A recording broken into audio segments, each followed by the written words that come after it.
Ministério Público Federal analisa as condições de um acordo de delação premiada que pode ser fechado entre o ex-ajudante de ordens do ex-presidente Jair Bolsonaro, o Mauro Cid.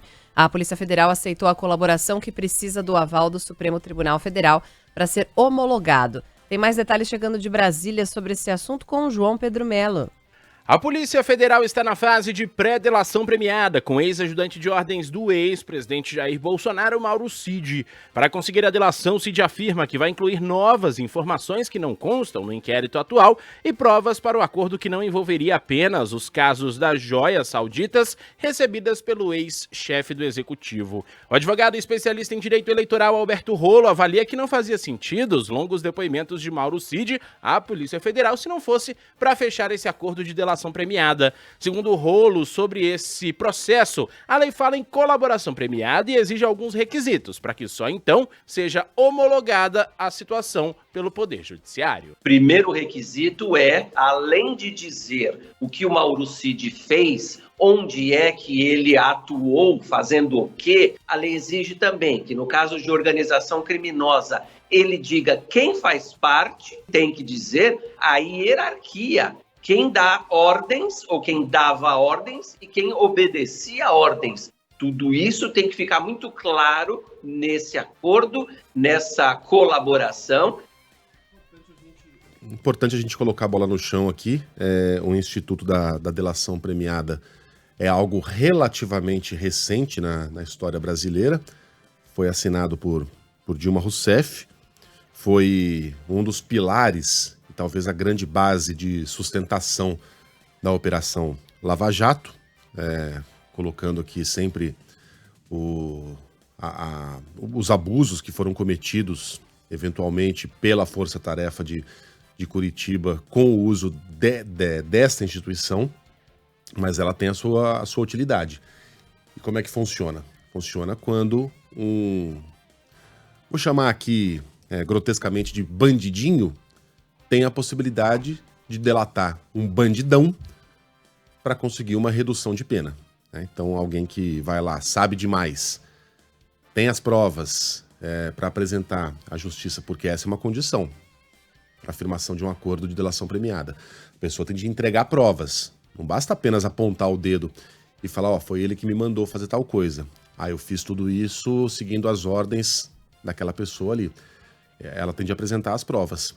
E o caso de Mauro Cid, ele difere em muito de alguns aqueles que ficaram mais conhecidos na Operação Lava Jato, porque é um caso em que todos os crimes, ou pelo menos todos aqueles que a gente conhece, que foram cometidos pelo ex-ajudante de ordens, estão documentados. Estão documentados porque ele fraudou um cartão de vacinação e o cartão tá lá, registrado no sistema do SUS. Esse é um crime que ele já confessou ter cometido, né? Ele foi lá e surrupiou aqueles objetos que não pertenciam ao presidente, mas sim ao Estado brasileiro, e tá tudo documentado por meio de mensagens de WhatsApp, por mensagens de voz. Tem até um dos objetos lá em que aparece de forma patética o reflexo do pai dele, o general Mauro Cid, né, participando daquela fuleiragem, daquela chinelagem de desvio de objetos que não pertencem a essas pessoas. Então tá tudo ali, documentado. O que Mauro Cid tem a apresentar? Né? Será que as provas de que eventualmente ele estaria seguindo as ordens do então presidente já não estão nas mãos da Polícia Federal? Porque geralmente essas provas se dão por meio de troca de mensagens. E essas mensagens já estão com a PF. Os sigilos foram quebrados, os e-mails foram todos vasculhados, porque os caras esqueceram até de apagar os e-mails da lixeira. Então tá tudo ali. Para que esse acordo seja aceito, o Mauro Cid terá de apresentar um cano fumegante. Aquilo que aqui no Brasil a gente chama de batom na cueca. Ele gravou o presidente?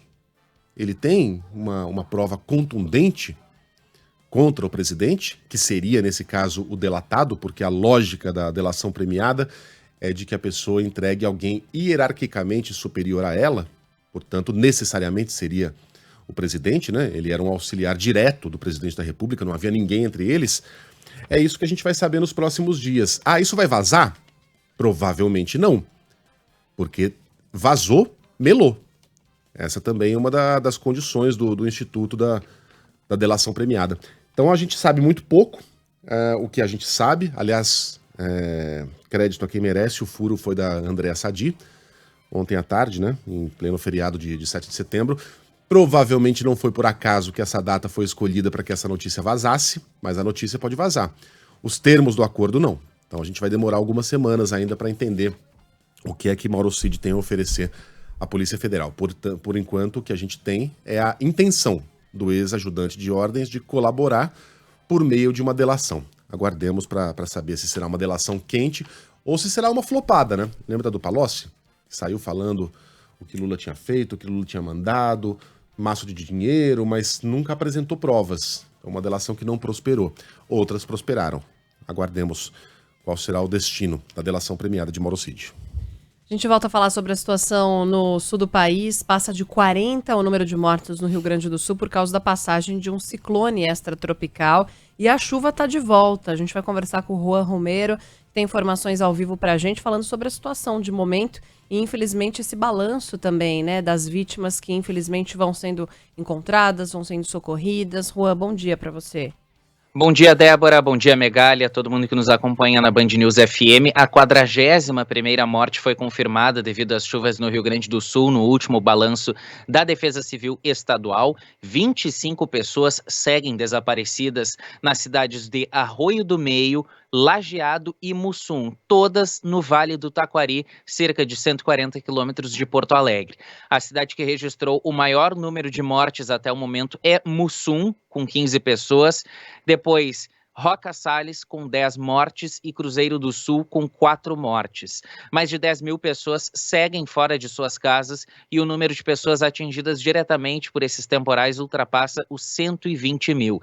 A mais recente atualização do governo gaúcho aponta 83 municípios atingidos pelos temporais. Uma comitiva do governo federal vem ao Rio Grande do Sul no domingo para anunciar novas medidas de apoio às famílias atingidas pelas fortes chuvas na região. O Palácio do Planalto reconheceu o decreto de calamidade pública em 79 cidades gaúchas. Os resgates aos moradores ainda seguem. Entre eles, uma história que chamou muito a atenção. E é uma... por um lado bom dessa vez, já está reunida novamente a família que teve o pai encontrado depois de um pedido feito pessoalmente pela filha dele ao governador do Rio Grande do Sul. O Moisés Carvalho é morador da cidade de Lajeado. Ele ficou ilhado no telhado de casa desde essa segunda-feira, depois que a esposa e as crianças do casal saíram. A filha de Moisés, Nayara Dimer, de apenas 11 anos, aproveitou a passagem de Eduardo Leite pelo município para tentar agilizar a ação das autoridades e ela fez um pedido singelo, mas bem direto ao governador. Vamos ouvir esse relato da Nayara. Eu entrei ali no meio, aí meio que tinha, na nossa casa tem várias casas dentro. Aí tinha um amigo do meu pai conversando com ele. Aí eu escutei que ele tava falando sobre a nossa história que tinha acontecido lá. Eu me intrometi e falei, mais uma coisa, meu pai ainda tá no telhado na enchente. E aí eu falei, eu só quero pedir uma coisa, prefeito não, é o Eduardo Leite, que vocês vão salvar meu pai, por favor. Aí ele falou, pode deixar que a gente tá tomando as providências e que a gente vai ajudar você sim. Cidades do Vale do Taquari estão se organizando para disponibilizar abrigo e refúgio para os moradores das cidades mais atingidas pelas enchentes do rio Taquari. O ginásio municipal da cidade de Encantado virou um abrigo provisório, até porque as vizinhas Roca Salles e Mussum são as cidades mais atingidas. Roca Salles foi praticamente dizimada pelas chuvas. Mussum ainda se recupera. E a gente tem um relato lá desta cidade de Mussum. A Maria Aparecida conseguiu fazer o resgate dos sogros por lá depois de muita insistência. Vamos ouvir a Maria Aparecida. A água já estava subindo aqui. E daí eu consegui encostar a caminhonete aqui para eles descerem. Daí eles não queriam descer. E a minha sogra disse, eu vou, só com a roupa do corpo. E foi. E daí eu já tava arrancando o carro, assim, e ele disse, eu vou ir junto. Mandou eu esperar, gritou para eu esperar, e daí ele veio. Graças a Deus, minha esposa veio aqui, gritou com eles, bateu o pé, e graças a Deus, acho que entrou na cabeça deles que eles entraram no nosso carro e foram pro nosso apartamento, que é no 4º andar. Bom, nessa madrugada, mesmo assim, cidades agora em outras regiões, como o sul do estado, começaram a voltar as suas atenções por conta da quantidade de chuva que caiu nessa madrugada. Na cidade de Rio Grande, sul do estado, a chuva superou 150 milímetros na estação oficial que fica por lá. Durante a noite dessa quinta-feira, muito vento foi registrado no litoral norte do Rio Grande do Sul, velocidade de cerca de 70 km por hora, e aqui em Porto Alegre o Lago Guaíba segue sob forte monitoramento. Moradores da região das ilhas e também de cidades vizinhas como Eldorado do Sul, Canoas e também São Jerônimo sentem efeitos da alta do rio Jacuí, que deságua no Guaíba. Tudo isso é resultado dessa água que desce do vale do rio Taquari e de outros rios também que chegam aqui no delta do Jacuí. Na fronteira oeste, o rio Uruguai também está em lenta elevação entre São Borja e Itaqui. Em Alegrete, rio Ibirapuitã também está em lenta elevação. E no sul do estado existe um alerta para inundação do rio Santa Maria, que fica na cidade de Dom Pedrito, na região da Campanha, próximo à fronteira com o Uruguai. São os últimos alertas da Defesa Civil Estadual. Débora e Megali. Obrigada, Juan, por suas informações. A gente continua acompanhando a situação ao longo da programação da Band News FM. Juan Romero volta trazendo mais detalhes pra gente. A gente vai para Lajeado agora, porque é uma das regiões também mais afetadas no Rio Grande do Sul. Quem tá por lá traz informações pra gente, o Eduardo Carvalho. Como é que tá o tempo por aí, Eduardo? Quais são as informações atualizadas que você tem? Bom dia. Bom dia, Débora, Megali, bom dia a todos que nos acompanham. Pois é, o tempo agora é a pior preocupação, é o que mais preocupa aqui no Vale do Taquari, porque choveu a noite inteira, choveu bastante durante a noite, a gente ainda tem o tempo nublado e previsão de chuva para toda essa sexta-feira, então vem mais água aqui no Rio Grande do Sul, o que preocupa justamente para essas áreas que foram tão atingidas por aqui. Na cidade onde eu estou, em Lajeado, vários pontos ficaram debaixo d'água nos últimos dias e ainda tem muitas pessoas fora de casa. Essas pessoas já começaram a retornar nos últimos 2 dias para tentar tirar a lama, recomeçar. Ontem a gente conseguiu passar pelos municípios de Roca Salles, de Mussum, as cidades que foram praticamente inteiras destruídas pelas enchentes, e as pessoas já estavam lá com o apoio de máquinas, tirando esses entulhos, tirando a lama, para tentar recomeçar. É um começo praticamente do zero, porque muita coisa foi perdida, mas para isso eles contavam com o tempo, dias de sol, que ajudavam também a secar as coisas, a tirar esses materiais, só que agora a chuva voltou para a região do Vale do Taquari, então esse trabalho vai ser interrompido, e claro, a preocupação com a cheia novamente dos rios, que baixaram bastante nos últimos dias, já estavam praticamente voltando a um fluxo normal, mas agora com a volta das chuvas eles tendem a mais uma vez subir. Lembrando que aqui no Rio Grande do Sul estão confirmados já 41 óbitos e seguem as buscas por pessoas desaparecidas, inclusive aqui em Lajeado. Principal forma de resgate ainda é o apoio aéreo, são muitos helicópteros que fazem esse trabalho, inclusive alguns enviados pela Polícia Militar do Paraná e também de Santa Catarina, e claro, aeronaves da Força Aérea Brasileira que também ajudam nesse trabalho por aqui. O foco ainda é salvar vidas, tentar encontrar pessoas ilhadas e isoladas e buscar também esses que estão registrados como desaparecidos por aqui. Tô lendo aqui no Zero Hora que esse drama que a gente está acompanhando no Rio Grande do Sul pode ser uma espécie de novo normal climático para o estado. É claro que o Zero Hora, ou a Zero Hora, né, como é chamado entre os gaúchos, está tratando especificamente do estado porque é um jornal gaúcho. Mas a gente pode relacionar essa notícia aqui para todo o país e para todo o planeta também. Foram consultados alguns especialistas que apontam que, claro, não haverá repetição de dramas tão agudos quanto o atual, já que, sem querer fazer um trocadilho de mau gosto aqui, mas vários fatores contribuíram para aquilo que a gente chama de tempestade perfeita, né? Todos os fatores acabaram convergindo para que essa tragédia ocorresse desta vez no Rio Grande do Sul. Já foi o litoral norte de São Paulo, já foi Santa Catarina, já foi a Bahia, enfim, a lista é longa.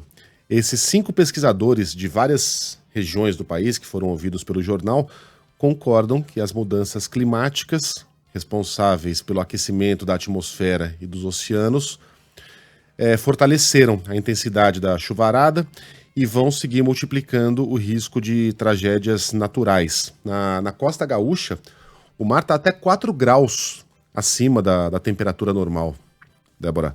Diz aqui o Jefferson Cardia Simões, pesquisador do Centro Polar e Climático da Universidade Federal do Rio Grande do Sul. Infelizmente, vamos ver isso cada vez mais.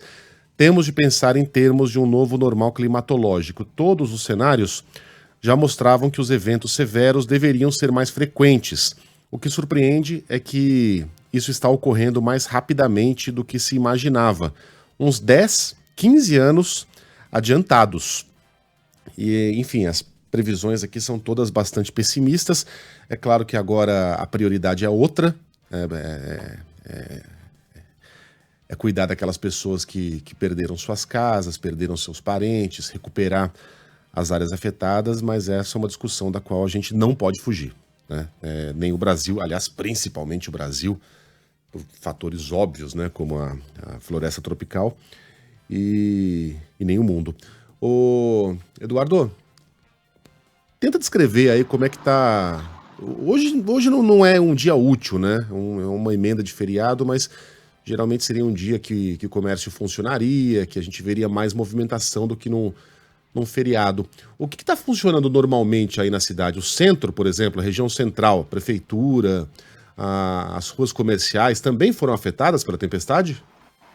Aqui em Lajeado a gente teve alguns bairros somente que foram bem afetados. O centro foi um desses pontos, inclusive a gente tem uma parte de comércio que foi bastante atingida, então essa parte ainda está se recuperando, mas os locais mais altos da cidade seguem funcionando normalmente, ainda mais agora que já voltou a energia elétrica. Agora, quando a gente fala dos municípios como Roca Salles e Mussum, as cidades que foram as mais atingidas por aqui, nesses pontos praticamente nada mais funciona, porque os municípios foram atingidos por inteiro. Ontem eu caminhei pelas ruas de Mussum. Em Mussum são 15 óbitos confirmados, seguem as buscas por mais 9 pessoas desaparecidas e por lá o centro da cidade foi destruído. A gente passou na frente da prefeitura, da Câmara, do Parque Municipal, tudo completamente destruído. O centro da cidade nem parece mais que é Mussum. A gente não consegue reconhecer Mussum passando pela cidade hoje em dia. Então, é muito difícil a situação. Roca Salles, a mesma coisa. Roca Salles teve aquela imagem da Câmara dos Vereadores debaixo d'água. Então, são cidades que foram muito atingidas e nesses municípios realmente não tem mais nada funcionando hoje. A única coisa que a gente vê na cidade é voluntários e pessoas tentando limpar as casas. E é importante a gente destacar que não tem energia nesses 2 municípios e também não tem água para beber. Tudo que acontece dentro das cidades é trazido por fora pelos voluntários. Então, muita gente entrando com caminhões cheios de água, lanches. A ideia é que se traga comidas rápidas e fáceis de comer. Não adianta trazer feijão e arroz nesse momento, porque as famílias não têm onde cozinhar esses alimentos. Então, todo mundo traz comidas mais rápidas. Foi legal também um destaque que a gente fez de voluntários que foram até essas cidades e enquanto as pessoas limpavam as casas, eles faziam um churrasco para oferecer para as famílias, para elas terem o que comer durante esse trabalho. Então é algo muito triste, muito difícil e nesses municípios não tem nada funcionando, não tem praticamente nada que se salva da enchente. É uma reconstrução total, vai ter que ser um recomeço para essas cidades. Obrigado, Eduardo, bom trabalho para você. Valeu, um abraço para vocês. Bom, e a elevação da água produziu imagens que beiram um surrealismo, né? Ontem, imagens de uma vaca sobre o telhado de uma casa no município de Estrela chamaram a atenção. Ela caminhando por motivos no telhado, óbvios, né? Parece uma montagem. Não parece que é de verdade, mas é de verdade. Essa vaca chama Mimosa e ela se abrigou sobre o 2º andar de uma casa depois da elevação do rio Taquari. A que altura que ela tá, Débora? Uns 6 metros? 7 metros? Eu acho que sim, porque tem uma escada ali e ela ainda tá no telhado, né? Cara, é um troço impressionante. E o telhado é resistente, hein? Porque ela tá caminhando mais ou menos, lá em porque cima. ela caiu. Ah, caiu depois? Caiu. Ela não foi resgatada? Foi contratado um guindaste, mas o guindaste nem chegou a ser utilizado, porque aí com essa movimentação toda da Mimosa, tadinha, o telhado caiu, ela, enfim, despencou lá de cima, mas não se machucou. Ô bicho forte. Ela caiu na área interna da residência, não teve ferimentos graves. O proprietário da vaca disse à prefeitura que havia deixado 2 animais amarrados num campo de futebol. Esse terreno ficava a cerca de 3 quilômetros de distância da casa em que ocorreu o resgate. O outro animal, a outra vaca, não teve a mesma sorte, ela foi encontrada morta. A hipótese mais provável é que a vaca tenha nadado até o telhado da casa em meio à cheia do rio, ou seja, a água chegou até aquela altura mesmo. Muito alto. Bem impressionante, né? O Bauer, que é o dono da vaca, estava desesperado chamando o bichinho e ela respondia com mugidos, devia estar assustadíssima, coitada, felizmente está bem. Mas é uma imagem bastante emblemática, né, do que foi a cheia no Rio Grande do Sul, para que a gente tenha uma ideia de quanto a água subiu. Nas redes sociais, os moradores têm compartilhado esses pedidos de ajuda para encontrar vários animais, né? Cavalos, porcos, vários bichinhos que estão desaparecidos, e o Corpo de Bombeiros e a Defesa Civil de vários municípios, inclusive, têm sido acionados para fazer o resgate de animais de telhados, valas, áreas alagadas em geral, né? Essas imagens que a gente tem visto de animais retirados do alto de casas, tá a ovelha horrível, que foi presa, né? à fiação, é muito triste, muito triste. E, bom, toda essa tragédia no sul, em outras regiões do país também, você estava falando agora há pouco sobre as mudanças climáticas, né? A gente falou na semana passada sobre o recorde de temperatura, né? As temperaturas médias mundiais que bateram recorde nos meses de junho, julho e agosto. O Observatório Europeu afirmou que as temperaturas foram as mais altas registradas. E no começo do ano, quando choveu muito no litoral de São Paulo, o que a gente ouvia de autoridades era: mas choveu acima do esperado. Choveu muito além do esperado. Então, já mudou o que a gente tem que esperar, né? Isso não pode ser usado mais como argumento. A gente tem que estar preparado para essa nova tendência climática, né? E parte da tragédia no sul e em outras regiões aqui do Brasil poderia ser diminuída com a construção de barragens. Essa é uma solução defendida por muitos especialistas no tema, só que esbarra em uma série de entraves ambientais, porque essas estruturas não são consideradas obras de utilidade pública. Um projeto de lei que está no Senado, inclusive, quer discriminar as barragens como serviço público e autorizar a construção em eixos de rios, principalmente. De acordo com o diretor de Geração e Comercialização de Energia da empresa Sertel, Júlio Salecker, esse amparo legal é necessário para destravar os projetos. O problema que essa falta de legislação específica causa no licenciamento ambiental, né? O técnico de meio ambiente, para licenciar isso, ele não fica confortável para dar um parecer, não tendo o devido amparo em lei, né? E no Rio Grande do Sul, as barragens em rios são destinadas principalmente para geração de energia.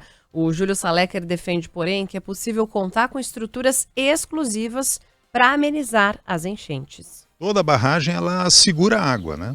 Você tem a chuva que foi derramada, que não tem como ter alguma modificação em relação a isso, né?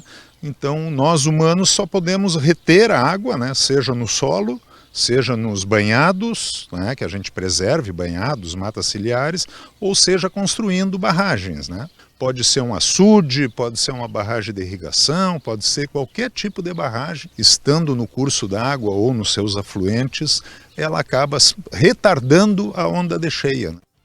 A água acumulada na metade norte do Rio Grande do Sul tem chegado à região metropolitana de Porto Alegre e ameaçado algumas comunidades. O professor de Engenharia Civil da PUC do Rio Grande do Sul, Kleber Floriano, explica que a presença de barragens poderia evitar transtornos em ambientes urbanos. A gente poderia, por exemplo, construir barragens em cascata, né, que com essa intenção de retenção de água, né, fazendo o controle de cheias, né, derrocamentos, aumento de calado de rio, né, também é uma possibilidade, proteção de margens, né, através de contenções, né, com retenção em pontos de descarga, né, específicos, né, que evitariam daí, né, inundações e cheias no ambiente urbano. O diretor do Instituto de Pesquisas Hidráulicas da Universidade Federal do Rio Grande do Sul aponta uma queda na taxa de investimentos em obras de prevenção. José Goldenfum explica que o movimento ocorre desde a extinção do Departamento Nacional de Saneamento na década de 90. A extinção não é o problema é que não foi criado nada para substituir o sistema. Na área central de Porto Alegre, as escadarias na orla são contenção para enchentes. Um muro concluído em 1974 também faz parte do sistema para evitar inundações. Uma menina é baleada em uma ação da Polícia Rodoviária Federal na Baixada Fluminense. Informações com Amanda Oliveira. Tem quadro de saúde grave, a menina de 3 anos, que foi baleada no arco metropolitano, na altura de Seropédica, na Baixada Fluminense. Heloísa dos Santos, de 3 anos, foi levada para o hospital municipalizado Adão Pereira Nunes, em Duque de Caxias. A menina já passou por cirurgia. Heloísa estava no carro com familiares na noite de ontem, quando foi atingida com um tiro nas costas. Os familiares dizem que o tiro partiu de agentes da Polícia Rodoviária Federal. O motivo do disparo teria sido porque o motorista não obedeceu uma ordem de parada dada pelos policiais. A Band News FM aguarda retorno da PRF. Meu Deus do céu. Bom, a gente vai agora do Rio de Janeiro para Brasília. A presidente da Comissão de Atletas do Comitê Olímpico Brasileiro lamenta a saída de Ana Moser do Ministério do Esporte. Aliás, a gente continua, né, no Rio de Janeiro, porque o Comitê Olímpico Brasileiro fica no Rio. Em entrevista à Band News FM, Yane Marques afirmou que a interrupção do trabalho não beneficia o desenvolvimento do setor. No entanto, ao mesmo tempo, a medalhista olímpica, a própria Ana Moser, destaca que a mudança não surpreende. Na última quarta-feira, o presidente Lula anunciou a troca de Ana Moser pelo deputado federal André Fufuca, líder do PP na Câmara, para acomodar o Centrão no Planalto. A gente tem um sentimento de perda, né? Nós perdemos uma representante, né, no mais alto nível, que viveu na pele com muita intensidade o esporte e que vinha fazendo um trabalho muito bem intencionado. A gente estava confiante. Essa saída nos deixa órfãos, né? Por outro lado, vale ressaltar, obviamente, né, nós somos maduros o suficiente para entender que esses arranjos políticos, eles ocorrem. Assim, a gente perdeu esse jogo e a gente vai continuar lutando. Bom, Ana Moser não compareceu ontem ao desfile de 7 de setembro. Nem faria sentido, né? Afinal de contas, ministra não é mais, mas a nota divulgada pelo governo é extremamente deselegante, né? Porque nem agradece a ex-ministra pelos serviços prestados, que é um protocolo básico, né? Nada, uma nota fria. E aí o presidente, ao falar do assunto, ele vai lá e usa uma metáfora que não me parece muito bem escolhida, sabe, Débora? Porque ele faz alusão ali a um jogo de vôlei. De vez em quando você tem que trocar mesmo a sua principal jogadora por uma líbero e coisa e tal. Não sei se é muito elegante você usar o esporte que consagrou a Ana Moser para fazer uma metáfora com a demissão dela, né? Para dar lugar ao Partido Progressista, ao André Fufuca, bolsonarista, como parte dessas negociações com o Centrão. Não me parece que seja uma metáfora das mais adequadas. Ontem o presidente posou ao lado das mulheres, né? As ministras que restaram no governo, durante o desfile de 7 de setembro. Obviamente não foi à toa que elas foram colocadas à frente ali da como é que chama? Do lugar em que fica o presidente. O palanque? Isso, bem à frente do palanque ali para gerar fotografias ao lado do presidente, ao lado da primeira-dama. Mas mesmo a Janja não passou muito pano, não. É triste mesmo. Eu também não estou feliz, respondeu a comentários de uma postagem.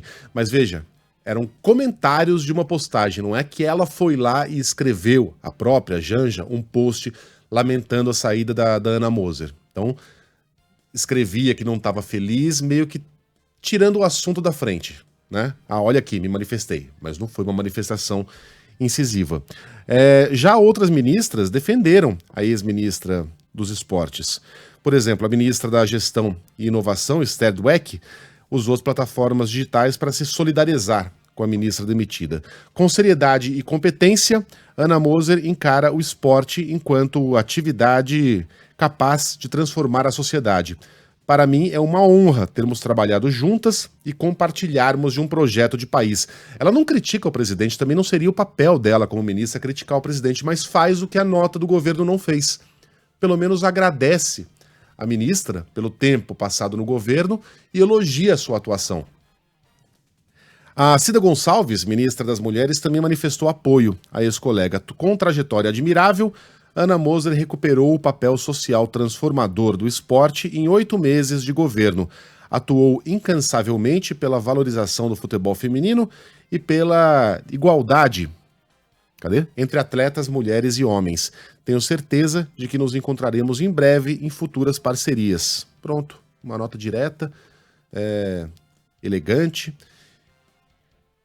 As mulheres do governo fizeram aquilo que o próprio Lula e o PT falharam em fazer ao defenestrar uma esportista medalhista olímpica em benefício de um partido do Centrão que até ontem à noite estava dormindo de conchinha com o ex-presidente Bolsonaro. E quem se manifestou também sobre essas mudanças nos ministérios foi o ministro da Secretaria de Relações Institucionais, Alexandre Padilha. Para ele, as alterações refletem o desejo de unir o Brasil. Quero aqui registrar carinho, a admiração e o agradecimento do trabalho que vinha sendo feito pela ministra Ana Moser na área dos esportes. O presidente Lula tem uma grande consideração pela ministra Ana Moser. A ministra Ana Moser, nesse período, já plantou as sementes, iniciou a colher os frutos daqueles compromissos do presidente Lula com o esporte brasileiro na campanha eleitoral. Podemos estar tendo uma mudança dos jogadores que estão em quadra, mas não muda a estratégia, o plano tático e os objetivos do time. Só para ressaltar aqui, essa fala do Padilha foi uma contenção de danos, tá? Porque quando ele falou essas palavras, muito bem escolhidas e bem ditas, as mulheres já haviam se pronunciado, as redes sociais já estavam fervilhando, a nota do PT já havia sido divulgada e o discurso do presidente já havia sido feito. Então ele entrou em ação ali para apagar o incêndio. O Republicanos, que terá o deputado federal Silvio Costa Filho à frente do Ministério de Portos e Aeroportos, diz que vai seguir atuando de forma independente. Segundo a nota, a nomeação do parlamentar se trata de um convite pessoal do presidente Lula e o novo ministro deverá se licenciar das funções partidárias. Bom, e Lula está a caminho da Índia para o encontro do G20. Detalhes de Brasília com Gabriel Marques. General de divisão... Opa, peraí, esse não é o Gabriel Marques. Agora sim, fala aí, Gabriel. Foi contratado para ser o locutor do evento. Vamos lá, Gabriel. Já. O presidente Lula vai participar neste fim de semana da 18ª Cúpula do G20. O encontro reúne ministros da economia e presidentes dos bancos centrais de 19 países e da União Europeia. Ele embarcou nesta quinta-feira com destino a Nova Delhi, capital da Índia. Juntas, essas nações representam cerca de 80% de toda a economia global. Entre os assuntos que serão discutidos na Índia estão o desenvolvimento sustentável, o crescimento inclusivo e transformações tecnológicas. Em dezembro deste ano, o Brasil vai assumir pela primeira vez a presidência relativa do grupo. A presidência brasileira vai até o fim de 2024, quando uma nova cúpula será realizada na cidade do Rio de Janeiro entre os dias 18 e 19 de novembro do ano que vem. E ontem, antes de viajar, o presidente Lula participou do desfile da Independência. Foi um desfile enxuto e dinâmico, com cerca de 2 horas de duração. Segundo a Polícia Federal, 50 mil pessoas estiveram na esplanada dos ministérios para assistir ao desfile cívico-militar. Foi uma exposição de veículos militares, a Esquadrilha da Fumaça. Os desfiles começaram com pedido de permissão do general Ricardo Carmona ao presidente Lula. Vamos ouvir. General de divisão Ricardo Piai Carmona, comandante militar do Planalto. Solicito permissão a Vossa Excelência para dar início ao desfile cívico-militar em comemoração ao 101º ano da independência do Brasil. Permissão concedida.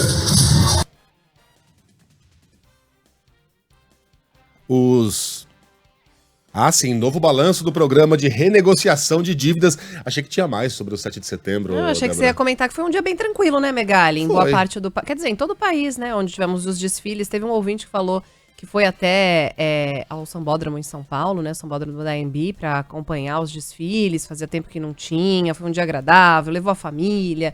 O pessoal que acompanhou em Brasília também conseguiu comemorar, né? Foi um dia bastante tranquilo. Foi. Aí a gente viu aquela guerra boba nas redes sociais. Tinha pouca gente, flopou. Mas, gente, 7 de setembro sempre foi assim.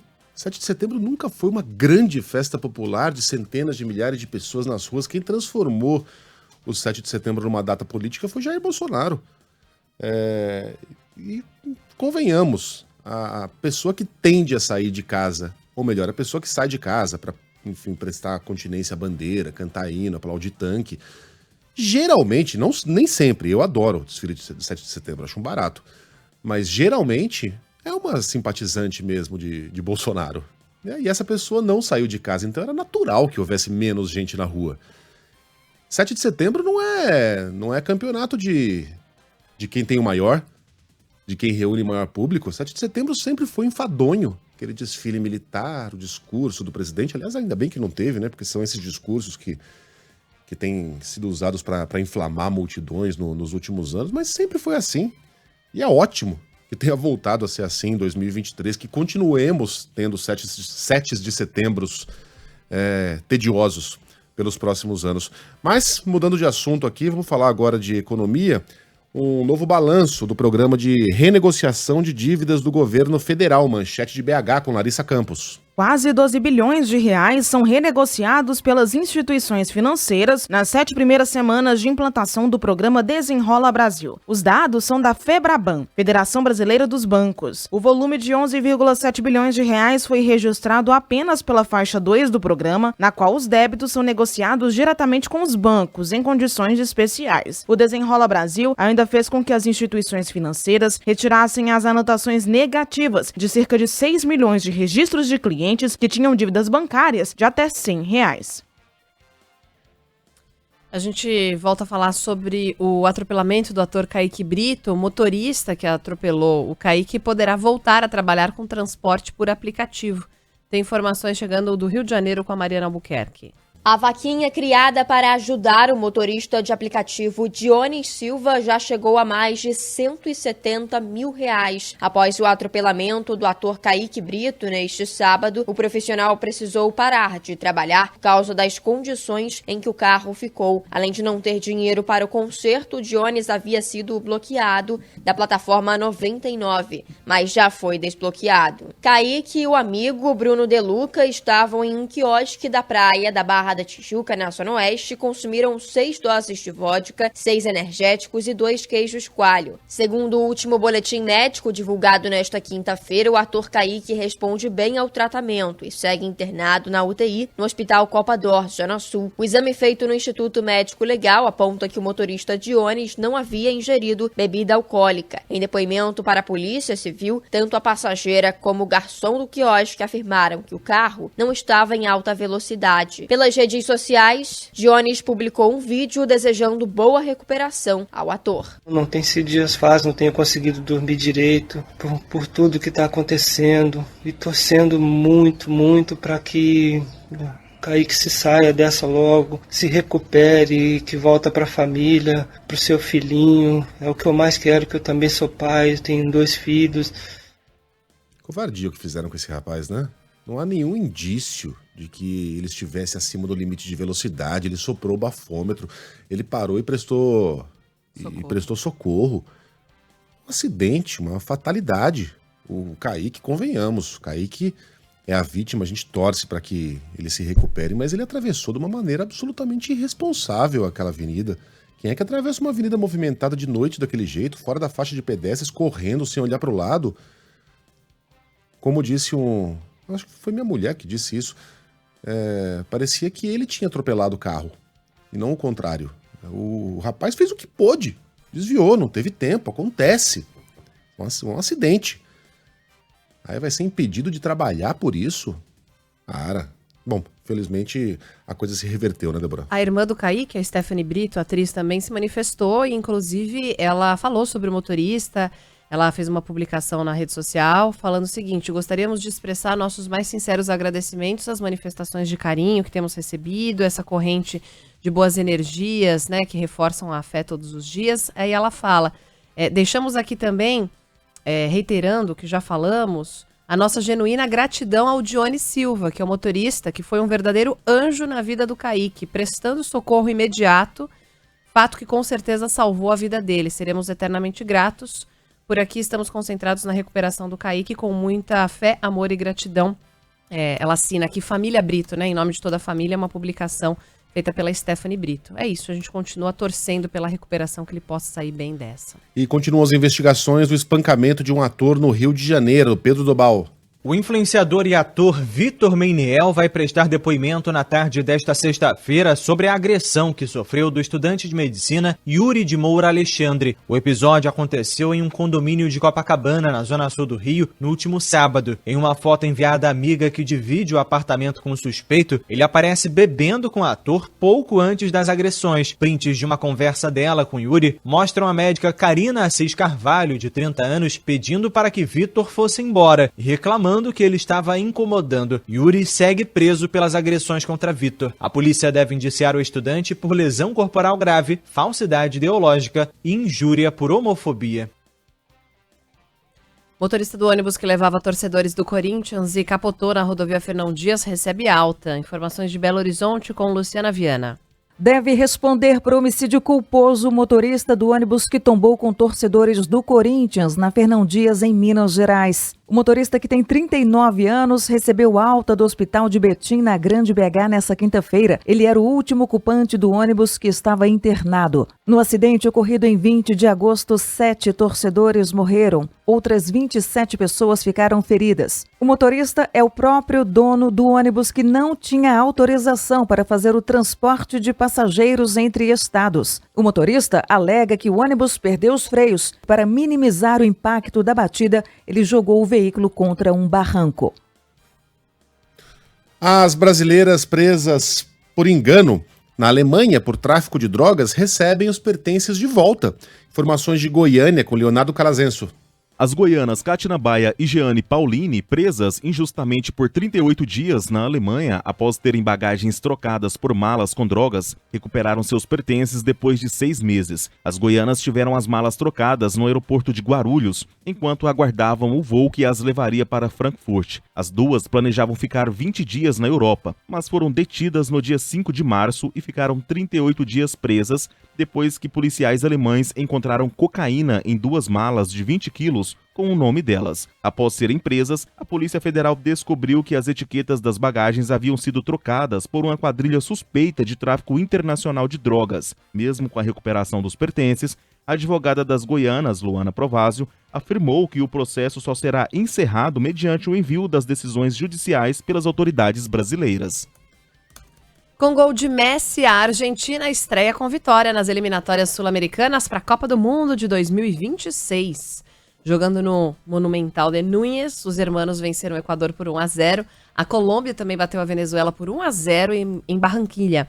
Já o Paraguai e Peru empataram sem gols em Ciudad del Este. Hoje tem início a era Diniz na seleção brasileira. E aí, Aline Fanelli? O técnico Fernando Diniz afirma que é um orgulho poder trabalhar com a seleção brasileira. A equipe enfrentará a Bolívia hoje às 15h10 da noite pelas eliminatórias para a Copa do Mundo de 2026. Diniz foi elogiado durante toda a semana pelos jogadores do time nacional. Me sinto muito feliz, muito honrado, é uma alegria muito grande. É uma coisa que eu faço com muita naturalidade, não estou fazendo nada diferente daquilo que eu faço a minha carreira inteira, que aliás foi o que me trouxe aqui. Acho que essa naturalidade que eu tenho para ser treinador de futebol, que é uma coisa que eu amo fazer. Já falei mais de uma vez que sofri muito quando eu jogava para aprender a ser técnico. Então eu sou um técnico feliz. Faço o que gosto. A minha é terapêutico ser treinador. E ainda recebo bem para fazer isso. Então assim, eu sou um cara muito agraciado na minha profissão.